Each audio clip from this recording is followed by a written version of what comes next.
ஆகவே இதையெல்லாம் பரிசீலனை செய்து இந்த கிரிவிலையராக இருந்தாலும் உள்ஒதுக்கீடாக இருந்தாலும் நாங்கள் ஒன்றாக இருக்கின்ற இந்த பட்டியலத்தை எங்களை ஊர் போட நினைப்பது எந்த விதத்தில் நியாயம்?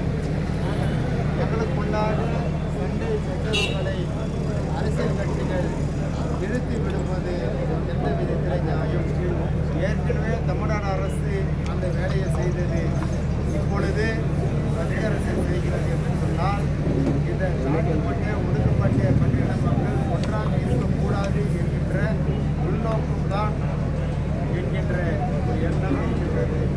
அது ஏன் தமிழகத்தை பொறுத்தவரையில் சொல்லுகின்ற அந்த பகுதியில் எத்தகைய மக்கள் தொடர்ந்து அதிமுகவிற்கு ஆதரவாக இருக்கிற காரணத்தினால் அதை எப்படியாவது உடைக்க வேண்டும் ஒரு நோக்கோடு தான் அன்றைக்கு 2006 கலைஞர் முதலமைச்சராக இருக்கிற ஏற்கனவே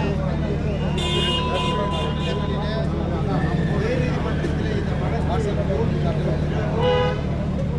அதை பார்த்து கூட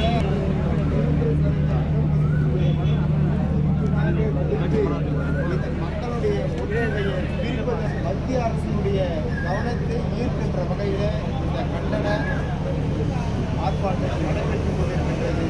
ஆகவே இதை உடனடியாக மத்திய அரசு மேல்முறையீடு மூலமாக இந்த வழக்கிற்கு ஒரு முற்றுப்புள்ளி வைக்க வேண்டும்.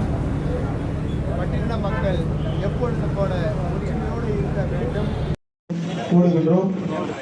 ஒருங்கிணைந்து கூடவே குரல் இருக்குமாறு கேட்டுக்கொள்கிறோம். இன்று இங்கே ஆர்ப்பாட்டம், கவன ஈர்ப்பு ஆர்ப்பாட்டம், ஜெகன் மூர்த்தியா தலைமையிலே மாபெரும் ஆர்ப்பாட்டம்.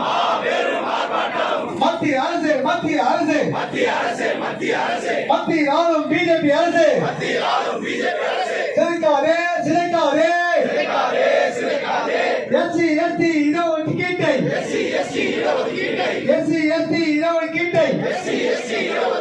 சிறைக்காதே புகுத்தாதே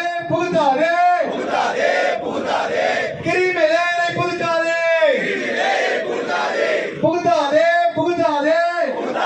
புகுத்தாதே கிரிமினலை புகுத்தாதே எஸ்சி எஸ்டி இடஒதுக்கீட்டில்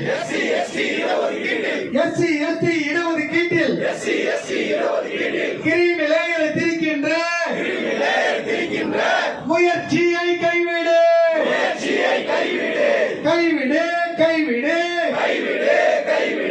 கிரிமினலை திரிக்கின்ற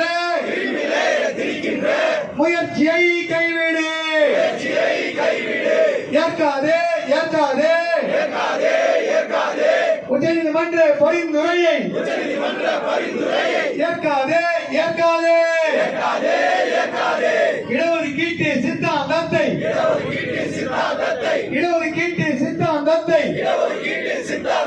சீர்குலைவு செய்யாதே. படுத்தாதே